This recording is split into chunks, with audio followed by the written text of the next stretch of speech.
तीसरे टुकड़े में पहुंच चुके हैं जिसका नाम है इलेक्ट्रोलाइटिक सेल। अब हम इस तीसरे पार्ट में पहुंच चुके हैं, ठीक है, तीसरे टुकड़े पे। अब तक हमने पार्ट 1 पढ़ा, पार्ट 1 में हमने गैल्वेनिक सेल पढ़ लिया है और गैल्वेनिक सेल से हमने ईएमएफ निकालना सीखा, नर्स्ट इक्वेशन के थ्रू हमने उसका गिब्स फ्री एनर्जी निकालना सीखा और हमने लॉग के भी सीखा। वहां पे एक एंटी लॉग रह गया है, एंटी लॉग तक आप पहुंच के उसके बाद आप छोड़ देते हो, तो एंटी लॉग अभी आपको सिखा देंगे चैप्टर के लास्ट में। जब ये पार्ट खत्म हो जाएगा तो हम आपको एंटी लॉग सिखाएंगे और जो जो न्यूमेरिकल्स आपसे नहीं हुए थे उन न्यूमेरिकल्स पर डिस्कस भी करेंगे। तो आप अपने न्यूमेरिकल्स वगैरह सब तैयार रखो कि कौन कौन से आपको डाउट में पूछने हैं, ठीक। अब ये तीसरा टुकड़ा क्या है, इलेक्ट्रोलाइटिक सेल। तो एक ऐसा सेल बच्चों जो किसी भी नॉन स्पॉन्टेनियस केमिकल रिएक्शन को, नॉन स्पॉन्टेनियस केमिकल रिएक्शन को स्पॉन्टेनियस कर देता है, स्पॉन्टेनियस केमिकल रिएक्शन बना देता है,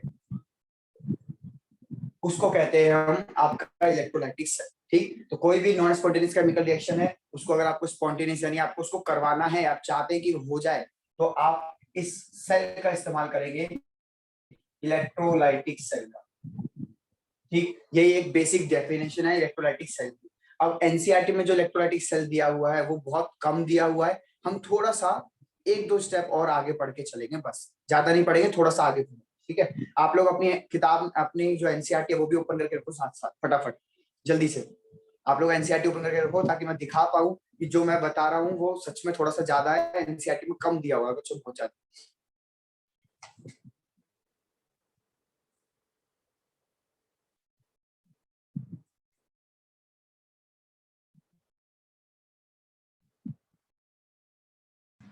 यस सर।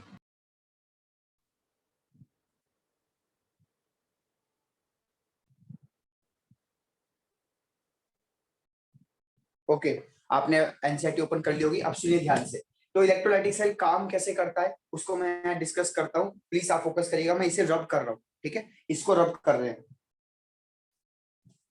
चलिए अब सुनिए ध्यान से, एक आपने कंटेनर लिया, ठीक, एक आपने कंटेनर लिया है, इसके अंदर आपने एक रॉड डाली,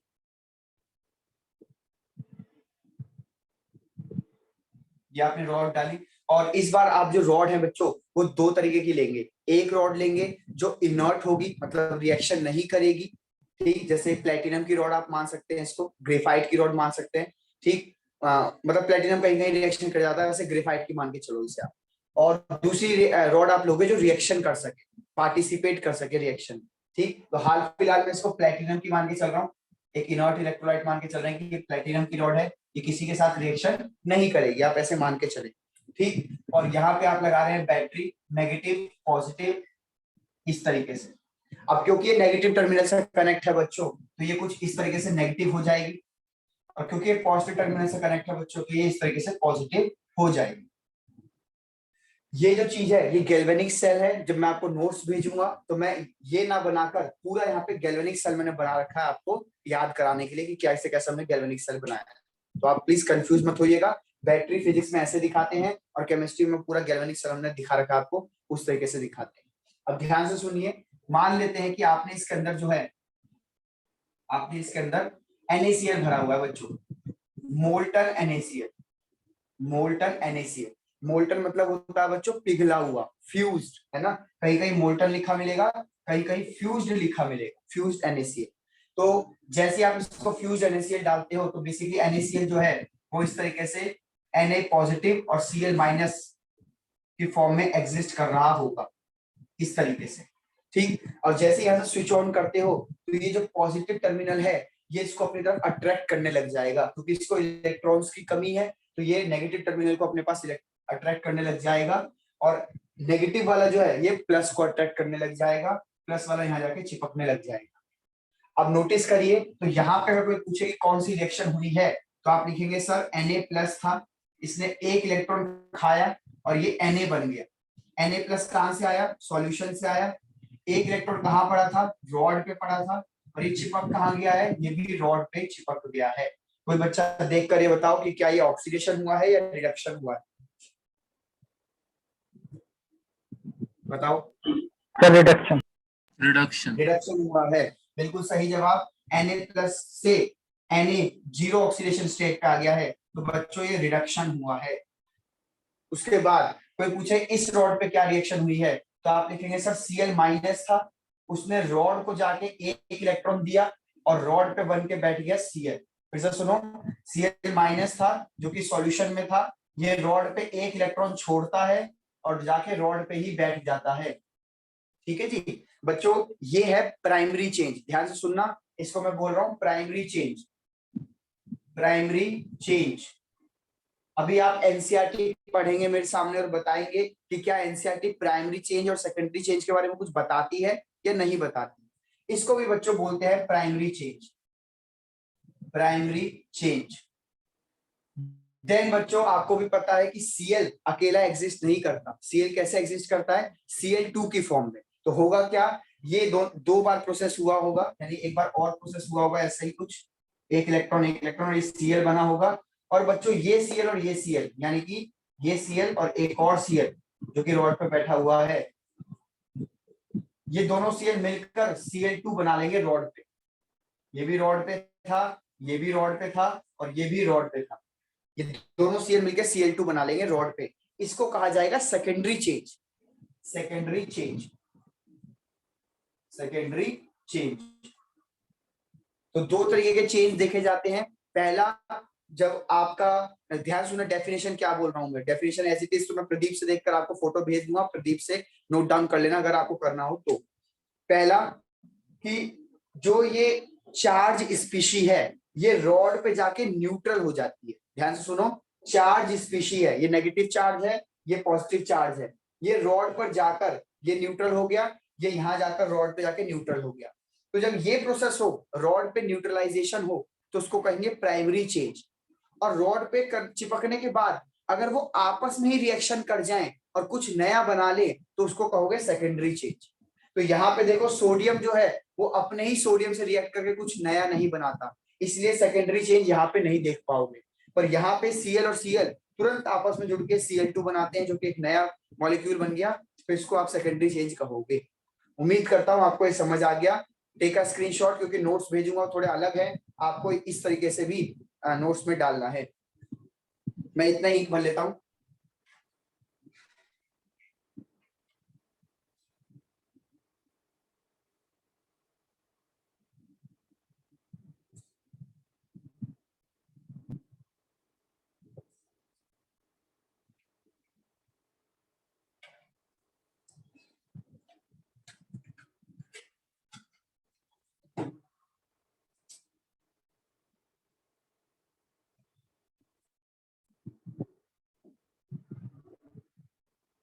अभी बच्चों एक चीज और रह गई है, कैटायन और एनायन। सॉरी, इसमें आप मुझे ये बताना भूल गए कि सर कैथोड कौन होगा और एनोड कौन। ध्यान से देख लीजिए, सोचिए कैथोड कौन है एनोड कौन है, उसके बाद मैं आपको इसका आंसर बताता हूँ। जब तक आप सोचिए कैथोड कौन है और एनोड कौन है।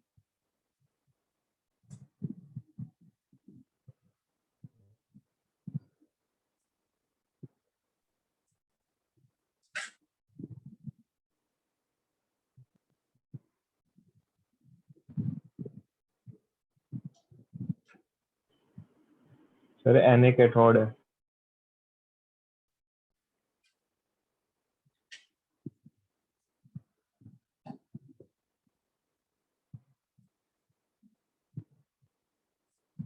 चलिए, होपफुली आपने सोच लिया कि किसको कैथोड बोलना है और किसको एनोड बोलना है। अब देखिए जो आपने सोचा था वही आंसर है या नहीं, या कुछ और आंसर है, बता देते हैं, देख लीजिए। बच्चों हमेशा ध्यान रखना कि आपको जो रॉड का नाम बताना है वो नाम उसकी पोलैरिटी देखकर नहीं बताना है, कि रट लो कहीं कि कैथोड नेगेटिव होता है एनोड पॉजिटिव होता है, ऐसा मत रटना। आपको याद हो अगर गैल्वेनिक सेल, हल्का सा छोटा सा हम गैल्वेनिक सेल बना लेते हैं यहाँ पे, एक ये ऐसा था, एक कंटेनर ऐसा था, आपने सॉल्ट ब्रिज डाला था उसके अंदर, सॉल्ट ब्रिज डालने के बाद आपने एक रॉड डाली थी जिंक की, आपने एक रॉड डाली थी कॉपर की, और ये इस तरीके से काम कर रहा था। यहाँ पे आपने डाला था बच्चों CuSO4, यहाँ पे रॉड थी Cu की जो कि पॉजिटिव थी, यहाँ पे रॉड थी नेगेटिव, और यहाँ पे आपने सॉल्यूशन डाला हुआ था जिंक सल्फेट का। जिंक सल्फेट का ये रॉड थी बच्चों जिंक की। अब आपको याद हो तो इसको ऑक्सीडेशन कहते थे, इसको रिडक्शन कहते थे। कि यहाँ ऑक्सीडेशन हो रहा है, यहाँ रिडक्शन हो रहा है, और ऑक्सीडेशन हो रहा है इसको हमने एनोड बोल दिया था। तो बच्चों गैल्वेनिक सेल में एनोड जो है, एनोड नेगेटिव होती है, और कैथोड जो है, कैथोड ये पॉजिटिव होती है। कब? गैल्वेनिक सेल के केस में, गैल्वेनिक सेल के केस में। लेकिन वहीं अगर मैं आपसे बोलूं कि जरा इसको देखो इलेक्ट्रोलाइटिक सेल को, तो बच्चों आप बताओ दोनों प्रोसेस में से ऑक्सीडेशन कहाँ हो रहा है, रिडक्शन कहाँ हो रहा है? क्या ये ऑक्सीडेशन है या ये? जल्दी बताओ। सर बताओ। Cl oxidation chlorine. क्लोरीन हो रहा है। ठीक है बेटा, थोड़ा फास्ट रिस्पॉन्स कर लो यार। ठीक है, सिर्फ थोड़ा माइक fast ऑन होने के अंदर डिले हो जाता अच्छा, यहाँ ऑक्सीडेशन हो रहा है बच्चों, तो ध्यान से देखो ऑक्सीडेशन किसको हो रहा है? इस वाली रॉड पे, क्लोरीन यहीं तो जाके चिपक रहा है। तो ऑक्सीडेशन वाली ये जो रॉड है बच्चों, इसका नाम आप रखोगे एनोड, और ठीक अपोजिट जहां पे रिडक्शन होता है उसको बोला जाता है कैथोड। ध्यान रखें कि इलेक्ट्रोलाइटिक सेल अगर आप नोटिस करें, इलेक्ट्रोलाइटिक सेल, और मैं पूछूं उसमें एनोड कौन है, एनोड का पोलैरिटी कैसा है, तो आप कहेंगे सर एनोड उसमें है पॉजिटिव, और सर कैथोड उसमें है नेगेटिव। तो प्लीज ये बात ध्यान रखिएगा। वैसे ये चीज मैंने नोट्स में लिखी हुई है, पर आप इसको अभी समझ लो अच्छे से। बताओ कोई डाउट हो तो। सर वो फिर लोन वाला कॉन्सेप्ट गैल्वेनिक सेल में ही है? जी हाँ, वो लोन वाला कॉन्सेप्ट सिर्फ गैल्वेनिक सेल में ही है, इलेक्ट्रोलाइटिक सेल में कॉन्सेप्ट नहीं है। Okay sir. ठीक है जी, तो ध्यान रखना है आपको, ये पोलैरिटी का खेल ध्यान रखना है। क्या पता कोई कॉन्सेप्चुअल क्वेश्चन ऐसा बन जाए जहाँ पे ये चीज आपको परेशान करे, तो प्लीज इस पर फोकस करिएगा। उम्मीद करता हूँ आपको समझ आ गया कि इलेक्ट्रोलाइसिस क्या होता है, किस तरीके से काम करता है। बैटरी आप देते हो, और बैटरी के पोलैरिटी की वजह से ये आयन जो है मूव करके फटाफट जो है इस तरफ लोकेट करके चिपक जाते हैं। तो प्राइमरी चेंज और सेकेंडरी चेंज भी आपको समझ आ ही गया होगा। टेक अ स्क्रीनशॉट, मैं आगे बढ़ता हूँ बच्चों।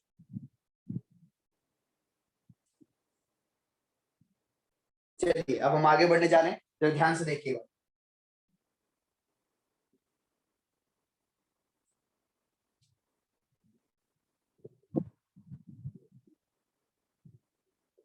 अब क्योंकि बच्चों मैंने आपको इलेक्ट्रोलाइटिक सेल इंट्रोडक्शन दे दिया है, तो मैं आपको एक गैल्वेनिक सेल का क्वेश्चन कराना चाहता हूं, जो कि प्रीवियस ईयर में भी आया हुआ है, और हमने उस क्वेश्चन को छोड़ रखा था।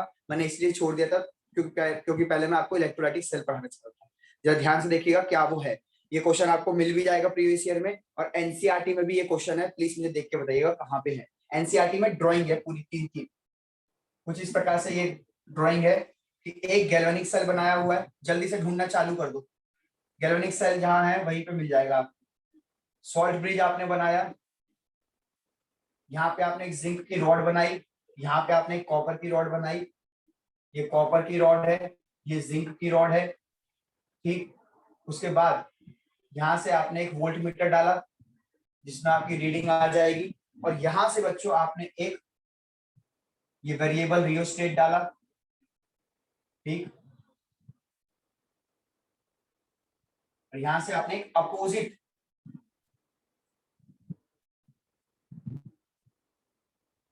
यहां से एक अपोजिट टर्मिनल, अपोजिट वोल्टेज, इसको कहते हैं अपोजिट वोल्टेज, आपने यहां डाल दी अपोजिट वोल्टेज।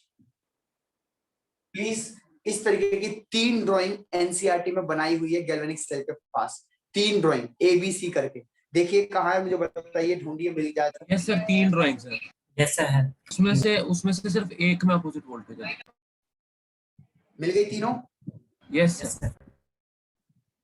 क्या मैं बढ़ सकता हूँ आगे? सब बच्चे नहीं बोल रहे, जरा सबका एक बार नाम ले दूं। यस सर बोल दो तो मुझे पता चल जाएगा कि क्लास में बैठे हुए हो। ठीक है, Aditya Maheshwari, yes sir. Ankita Rawat, yes sir. Ekta Sharma. Yes sir. ठीक है, सभी बच्चे रेज हैंड कर दो एक बार जरा, सभी बच्चे रेज हैंड कर दो। ओके बच्चों, बोला करो यार, मैं अब बिल्कुल बोर हो गया हूँ ऑनलाइन पढ़ा पढ़ा के। शुरुआत में रहता है एक्साइटमेंट ऑनलाइन का, अब धीरे धीरे मैं बोर होने लग गया हूँ। तो मैं बोर हो जाऊंगा तो आपको अच्छा आउटपुट नहीं दे पाऊंगा। तो प्लीज आप बोलो, इंटरेक्शन करो, yes sir, no sir, yes sir. Mic पे हाथ रखो, आपको नोट डाउन तो करना ही नहीं है, एक स्क्रीनशॉट लेना है। माइक पे हाथ रखो, जैसे मैं बोलूं बच्चों समझ आया, mic on, yes sir, mic बंद, नो सर, दैट्स इट। ठीक है, चलिए आगे बढ़ते हैं। तो ऐसी ड्राइंग मेरे ख्याल से सबने ही ढूंढ ली होगी, सबने ऐसी ड्राइंग ढूंढ ली होगी, एनसीईआरटी में 3 ड्राइंग है। तो बच्चों ध्यान से सुनना ये क्या कहना चाह रहा है, फिर आप एक बार प्रीवियस ईयर का क्वेश्चन सॉल्व करके देखना, आ जाएगा समझ। प्लीज फोकस करिएगा। होता क्या है कि यहाँ पे जो पोटेंशियल डिफरेंस बन रहा है, यहाँ पे नेगेटिव है, यहाँ पे रॉड पॉजिटिव है। तो बच्चों यहाँ से इलेक्ट्रॉन फ्लो कर रहे हैं इस तरीके से, ठीक, नेगेटिव से पॉजिटिव इलेक्ट्रॉन फ्लो कर रहे हैं। तो पोटेंशियल डिफरेंस कैसे बनेगा, पॉजिटिव से नेगेटिव। आपको फिजिक्स में सिखाया जाता होगा पोटेंशियल डिफरेंस पॉजिटिव से नेगेटिव Yes, होता है। sir. अगर Yes, आपको sir. लाइन अगर आपको लाइन भी समझ नहीं आई तो छोड़ो, बस इतना सुनो कि इलेक्ट्रॉन जो है यहाँ पे जिंक से कॉपर जा रहे हैं, जिंक से कॉपर जा रहे हैं इलेक्ट्रॉन का फ्लो, ठीक। और अगर मैं पूछूं करंट का फ्लो कहाँ है, तो कॉपर से जिंक पे जा रहा है करंट का फ्लो, करंट का फ्लो। भाई अपोजिट सिखाते हैं ना, जस्ट आपको अपोजिट सिखाते हैं, तो वही हमने आपको अपोजिट बता दिया। अब जब आप एक यहाँ अपोजिट टर्मिनल लगा दोगे, अपोजिट वोल्टेज या टर्मिनल का मतलब होता है कि करंट इधर जाना चाहिए था इस गैल्वेनिक सेल के हिसाब से, पर आप यहाँ देखो ये नेगेटिव टर्मिनल किससे कनेक्ट है बच्चों, कॉपर से। Positive. Negative terminal Yes. Copper से कनेक्ट है और पॉजिटिव टर्मिनल किससे कनेक्ट है, जिंक से। जिंक से। तो बच्चों अगर ये अपोजिट वोल्टेज की जो बैटरी है, अगर ये 1.1 से कम हुई, 1.1 से कम हुई, ठीक, यहाँ पे जो आपका वोल्ट मीटर में रीडिंग आता है ना, वो 1.1 वोल्ट आता है for Daniell cell, for Daniell cell. Daniell cell का मतलब है बच्चों, जब भी आप जिंक और कॉपर की बैटरी बनाओगे, इसका ई नॉट सेल निकालोगे, तो इसके ई नॉट की वैल्यू होती है माइनस का 0.76, इसकी होती है 0.34। आप उसे एडिशन करोगे तो 1.1 वोल्ट बनता है। तो अगर आपने बाहर की जो बैटरी लगाई है वो 1.1 से कम लगाई है, तो बच्चों यही डोमिनेट करेगा, है ना। अगर आपने एक यहां ले लो case 1, if external voltage is less than 1.1 volt, 1.1 से कम ले लिया आपने एक्सटर्नल वोल्टेज मैं इसको बोल रहा हूं, अपोजिट वोल्टेज भी बोल सकते हैं, then it will work as galvanic cell। अभी ये galvanic cell की तरह ही काम करेगा, लेकिन उतना एफिशिएंटली नहीं करेगा, क्योंकि आपने एक अपोजिट टर्मिनल लगा दिया, तो एक दूसरे को कैंसल आउट कर रहे होंगे, पर काम galvanic cell का ही करेगा। लेकिन अगर सेकंड केस हम ले ले, केस 2, जिसमें आपने बेटा if external voltage is 1.1 volt, आपने एक्यूरेट 1.1 वोल्ट की ही बैटरी लगा दी बाहर भी, तो बच्चों नो करंट विल फ्लो, और ना ये गैल्वेनिक सेल की तरह काम करेगा, ना ये इलेक्ट्रोलाइटिक सेल की तरह काम करेगा, सिस्टम पूरा रुक चुका होगा। अगर तीसरा केस की बात करें, केस 3 में क्या होगा, तो आपने केस 3 में if external voltage is larger than 1.1 volt, अगर आपने 1.1 से ज्यादा की लगा दी, तो बच्चों अब काम उल्टा होने लग जाएगा। अब ये गैल्वेनिक सेल नहीं रहेगा, अब ये इलेक्ट्रोलाइटिक सेल बन जाएगा, इलेक्ट्रोलाइटिक सेल, ठीक। Then galvanic cell work as a electrolytic cell, तो ये टॉपिक 1 जो प्रीवियस ईयर की मैंने एक पीडीएफ भेजी थी ना प्रीवियस ईयर में, उसमें टॉपिक 1 में क्वेश्चन नंबर 2 या 3 है आई थिंक, एक बार देख के बताना कोई बच्चा, अंकिता देख के बताओ तो कौन सा क्वेश्चन है, 2 है 3 है, देख के बताओ।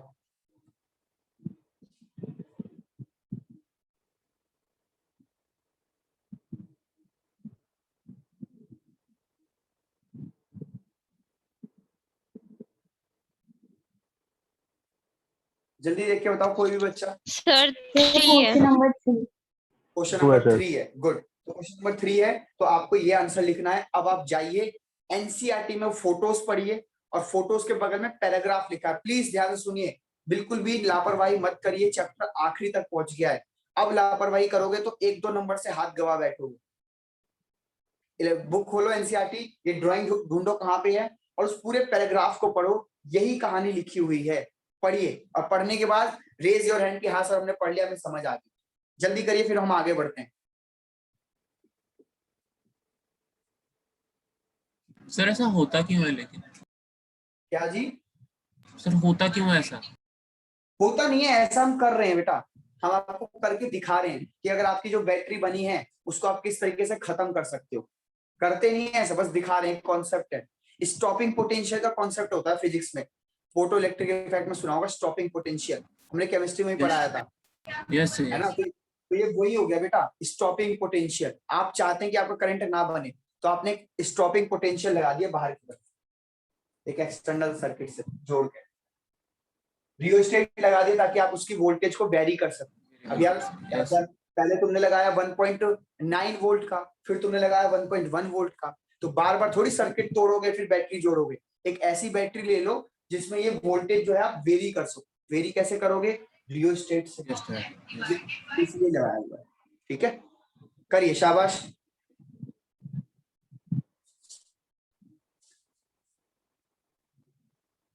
पढ़ने के बाद रेज योर हैंड, पूरा पैराग्राफ पढ़ने के बाद। आप लोग इसके एनसीईआरटी रीडिंग नहीं कर रहे हो, एनसीईआरटी रीडिंग करो इस चैप्टर की, तब आएगा मजा।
ओके, रेज योर हैंड आ रहे हैं, 6 बच्चों के आ गए, 7 बच्चों के। आराम से पढ़ो, कोई जल्दबाजी नहीं, पूरा पैराग्राफ पढ़ लो, तीनों ड्राइंग को देख लो। इतने जो 6 बच्चे जिन्होंने पढ़ लिया, आप जाओ सीधा इलेक्ट्रोलाइटिक सेल पे, जो कि चैप्टर के लास्ट में आपको मिलेगा। इलेक्ट्रोलाइटिक सेल का स्टार्टिंग का पैराग्राफ पढ़ो, उसमें इम्प्योर कॉपर वाला करके कुछ लिखा हुआ है, वो पढ़ के आओ, मैं फिर आपसे डिस्कस करता हूँ इम्प्योर कॉपर वाला क्या लिखा है। जल्दी जाओ।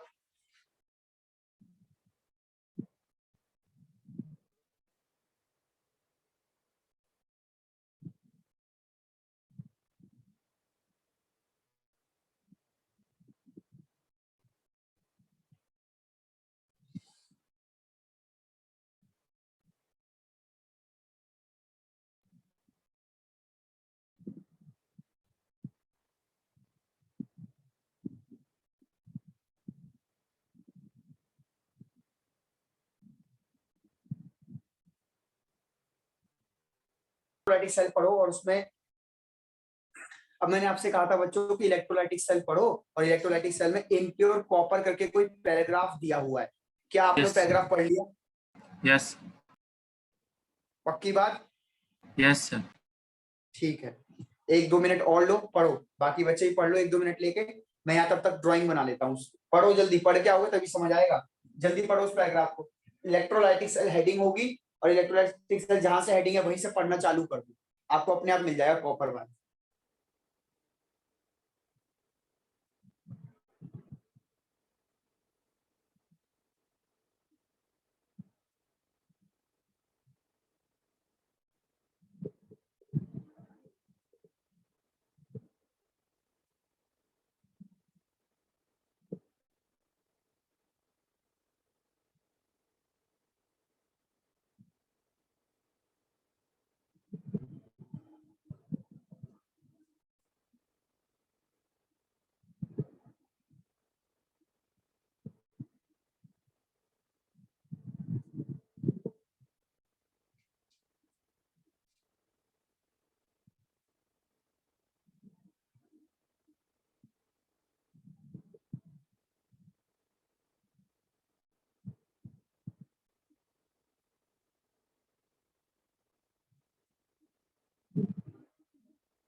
चलिए शुरू करते हैं। प्लीज एक बार रेज योर हैंड कि आपने वो पैराग्राफ पढ़ लिया, कॉपर का एनोड मड वाला, वो मतलब एनोड कॉपर को लेकर impure sample. Raise your hand. 8 बच्चे, 9 बच्चे, 10 बच्चे, 15 बच्चे, 16 बच्चे। गुड, बहुत बढ़िया। चलिए, अच्छा रिस्पॉन्स है। तो ध्यान से सुनिए। पहली बात तो एक डीसी वोल्टेज के बारे में बोल रहा है, तो उम्मीद करता हूं कि आपको एसी और डीसी करंट समझ में आता है। ठीक, ध्यान से सुनिएगा बच्चों। For electrolytic cell, for electrolytic cell, यानी कि इस तरीके का जो सेल आप कर रहे हैं यूज, इसमें हमेशा डीसी सोर्स आपको इस्तेमाल करना है, हमेशा डीसी सोर्स। एसी सोर्स को आप इस्तेमाल नहीं करेंगे। वैसे तो ये क्वेश्चन कभी नहीं बनेगा, पर अगर क्वेश्चन आ जाता है बोर्ड में या कहीं भी, तो आप इसका ध्यान रखेंगे। इसका आंसर मैं आपको बता दूं। कोई वैसे सोच सकता है इसका आंसर? सोचेगा कोई? सोच के बताओ क्या हो सकता है। क्यों डीसी इस्तेमाल करना है, एसी नहीं इस्तेमाल करना? बताओ बताओ, सोचो।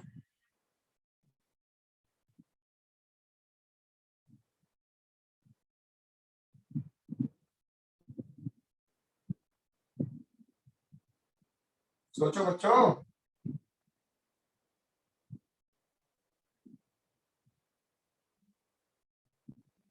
सर एसी से इसकी पोलैरिटी वगैरह चेंज होती है क्या?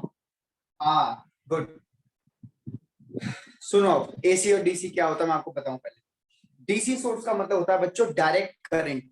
यहाँ पे डायरेक्ट करंट का मतलब होता है कि अगर ये नेगेटिव रॉड है, मतलब ये नेगेटिव टर्मिनल है, तो ये नेगेटिव ही रहेगा। ये पॉजिटिव टर्मिनल है तो ये पॉजिटिव ही रहेगा। लेकिन बच्चों एसी में होता है अल्टरनेटिंग करंट। अल्टरनेटिंग करंट मतलब होता है कि ये समय टू समय, सेकंड टू सेकंड अपनी पोलैरिटी चेंज करता है। जो नेगेटिव पोल है या नेगेटिव टर्मिनल है, वो थोड़ी देर में पॉजिटिव बन जाएगा, पॉजिटिव वाला नेगेटिव बन जाएगा।